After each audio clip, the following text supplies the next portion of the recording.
வணக்கம். சூறு முக்கியம் சேனலில் ஃபஸ்ட்டு நம்ம என்ன ரெசிபி பார்க்க போகிறோன்னா ஐஸ்கிரீமில் ஃபஸ்ட்டு நம்ம முக்கியமான பொருள் என்னென்னா மில்கில் பால் வந்து நான் தேவையான அளவு எடுத்துக்கலாம். அதாவது நான் எவ்வளோ எடுத்திருக்கேன்னு பார்த்தீங்கன்னா ஒரு 1/2 லிட்ரு எடுத்திருக்கேன். இந்த 1/2 லிட்ரு நம்ம என்ன பண்ணோம், நம்ம நார்மலாக பால் காய்ச்சிரோம்ல அதே மாதிரியே பால் காய்ச்சிரும். இந்த பால் காய்ச்சறது நம்ம கொஞ்ச நேரம் கழிச்சு தெரியும் பார்த்தீங்களா, அந்த அளவுக்கு வரைக்கும் நம்ம பால் காய்ச்சிட்டே இருக்கணும். இந்த ரொம்ப சிம்மில் கூட வச்சு நம்ம பால் காய்ச்சணும். ரொம்ப அடிப்பிடிக்கிற மாதிரி இருந்தால் நல்லா இருக்காது, பால் ரொம்ப திரியாக வந்துடும். நம்ம நார்மலாக வச்சு பால் காய்ச்சும் போது நல்லா ஒரு நுர சைடில் பொங்கி வரணும். அந்த மாதிரி பதத்தில் வந்ததுக்கப்புறம் நம்ம எடுத்துக்கிட்டது கண்டன்ஸ் மில்க் இல்லாதனால நம்ம நார்மல் மில்கில் தான் நம்ம ஐஸ்கிரீம் செய்கிறோம். ஸோ நம்ம கார்ன்ஃப்ளவர் மாவு கொஞ்சம் எடுத்துக்கிறோம். 100 ml மில்கில் கார்ன்ஃப்ளவர் மாவு எடுத்துக்கிட்டது பார்த்திங்கன்னா அந்த அளவுக்கு நம்ம எடுத்துக்கலாம். கொஞ்சோண்டு எடுத்துகிட்டு நம்ம அந்த 100 ml மில்கில் நம்ம கார்ன்ஃப்ளவர் மாவு மிக்ஸ் பண்ணணும். அந்த மாதிரி மிக்ஸ் பண்ணும் போது நம்மளுக்கு என்ன பதம் கிடைக்குன்னா ஐஸ்கிரீம் பதத்துக்கு கிடைக்கும். இல்லைன்னா நம்மளுக்கு கண்டன்ஸ் மில்க் இல்லை, நம்ம நார்மல் மில்கில் நம்ம வந்து ஐஸ்கிரீம் செய்கிறோம்.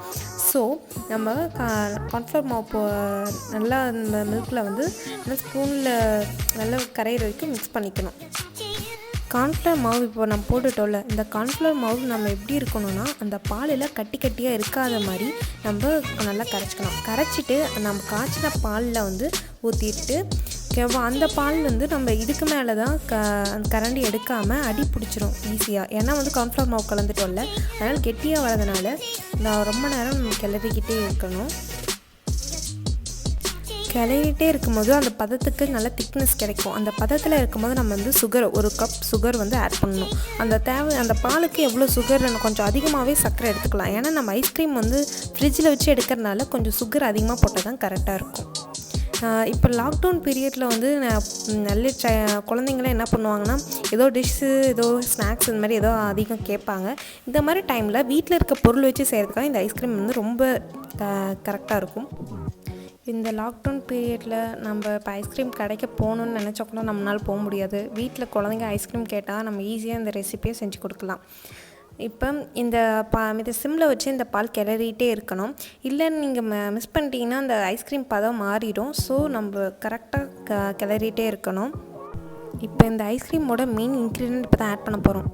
இந்த ஐஸ்கிரீம் மெயின் இன்க்ரீடியன்ட் என்னன்னா, ஒரு மிக்ஸி ஜாரில் நான் முன்னாடியே நான் என்ன பண்ணி வச்சுக்கிட்டேன்னா சுகரும் நம்ம நார்மல் கிறிஸ்டல் சுகரும் அண்டு கார்டமன் அதாவது ஏலக்காய் ஒரு 3-4 நம்ம தேவையான அளவு எவ்வளோ ஸ்மெல் வருமோ உங்கள் ஃபேமிலிக்கு தெரியும். ஸ்மெல் அதிகமாக தான் சாப்பிடுவாங்க சாப்பிட மாட்டாங்க. அதுக்கேற்ற மாதிரி நம்ம ஏலக்காயும் இந்த சுகரும் நம்ம மிக்ஸி ஜாரில் அடித்து நான் ஏற்கனவே வச்சுருந்தேன், அதை நான் கொட்டிக்கிறேன். அதாவது சுகர்லேருந்து கொஞ்சம் அதுலேருந்து கலந்து கொட்டிக்கிட்டேன். இந்த சுகர் கலந்ததுக்கப்புறம் என்ன பண்ணணும்னா இந்த ஏலக்காய் ஸ்மெல் எல்லாத்துக்கும் அந்த சர்க்கரை எல்லாம் கரையணுன்றதுக்காக கொஞ்சம் நல்லா மிக்ஸ் பண்ணிக்கிறேன். பால் நல்லா கொதி வந்ததுக்கப்புறம் அந்த இப்போ சூடாக இருக்கா அதை நல்லா ஆற வச்சுட்டு ஒரு தனி பவுலில் ஆற வச்சுருங்க.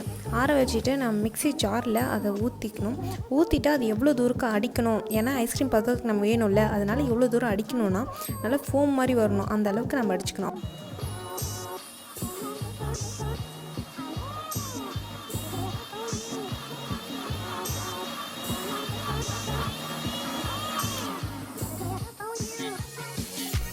இப்போ மிக்ஸி ஜாரில் அடித்ததுக்கப்புறம் பார்த்தீங்களா சைடில் நல்லா ஃபோம் மாதிரி நுர மாதிரி வந்திருக்கா. அந்த மாதிரி வந்ததுக்கப்புறம் நம்ம ஐஸ்கிரீம் ட்ரேயில் நம்ம ஊற்றிடணும். ஐஸ்கிரீம் ட்ரேயில் ஊற்றுனதுக்கப்புறம் நல்லா அங்கங்கே அடிக்காமல் எதுவோ திக்னஸோடய தான் இருக்கும். அந்த ஃபோம் வர வரைக்கும் நல்லா ஊற்றிக்கணும். 2 hours வந்து ஃப்ரீசரில் நம்ம அன்டிஸ்டர்ப்டாக வச்சிடணும். நடுவில் அப்பப்போ எடுத்து பார்க்காம நம்ம 2 hours அதை அப்படியே வச்சிடணும். 2 hours அப்புறம் எடுத்து திரும்பியும் அந்த ஐஸ்கிரீமில் நம்ம ஃப்ரீசரில் வச்சுருந்தோம்ல, அது கொஞ்சம் நல்லா ஹார்டாக இருக்காது, நல்லா லிக்விடாக தான் இருக்கும். அந்த லிக்விட் ஐஸ்கிரீம் நம்ம என்ன பண்ணுறோன்னா திரும்பியும் நம்ம மிக்ஸி ஜாரில் போட்டு திரும்பியும் நல்லா மிக்ஸ் பண்ணிவிட்டு அதுவும் திரும்பியும் ஃபோம் மாதிரி நம்மளுக்கு கிடைக்கும். அப்போ தான் வந்து ஃபுல் ஐஸ்கிரீம் நல்லா அந்த கண்டிஷனுக்கு வந்திருக்கும். அந்த கண்டிஷனில் தான் நம்ம வேணுன்றதுனால நம்ம திரும்பி ஜாரில் போட்டு அடிச்சுக்கிறோம்.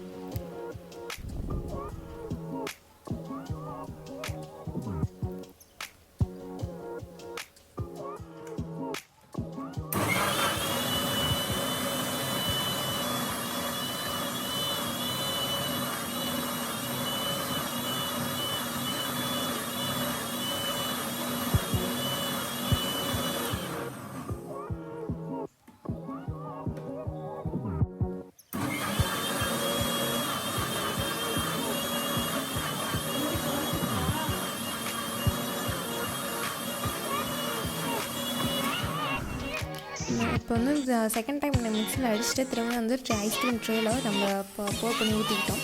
ஊற்றினதுக்கப்புறம் நம்ம நல்லா அந்த ஐஸ்கிரீம் நல்லா செட் பண்ணதுக்கப்புறம் 6 ஹவர்ஸ் கழிச்சு எப்படி ஐஸ்கிரீம் இருக்குதுன்னு நம்ம பார்க்கலாம். 6 ஹவர்ஸ் கழிச்சு ஃப்ரீசர்லேருந்து நம்ம ஐஸ்கிரீம் எடுத்துட்டோம். இப்போ திரும்பி நான் ஐஸ்கிரீம் ஸ்கூப் உங்கள் வீட்டில் ஸ்கூப் இருந்துச்சுன்னா அதை வச்சு எடுத்துக்கலாம். நான் வந்து இல்லாதனால நான் நார்மல் கரண்டி வச்சு எடுத்திருக்கேன். நான் அந்த கரண்டி வச்சு ஒவ்வொரு ஸ்கூப்பாக எடுத்து போட்டுட்டு உங்களுக்கு எப்படி சர்வ் பண்ணணுமோ சாப்பிட்றதுக்கு சர்வ் பண்ணணுமோ அந்த மாதிரி சர்வ் பண்ணிக்கலாம். நான் சர்வ் பண்ணுறதுக்கு என்ன நான் யூஸ் பண்ணியிருக்கேன்னா சாக்கோ பவுடர் என்கிட்ட இருந்துச்சு, அதனால் சாக்கோ பவுடர் வச்சு நான் சர்வ் பண்ணியிருக்கேன்.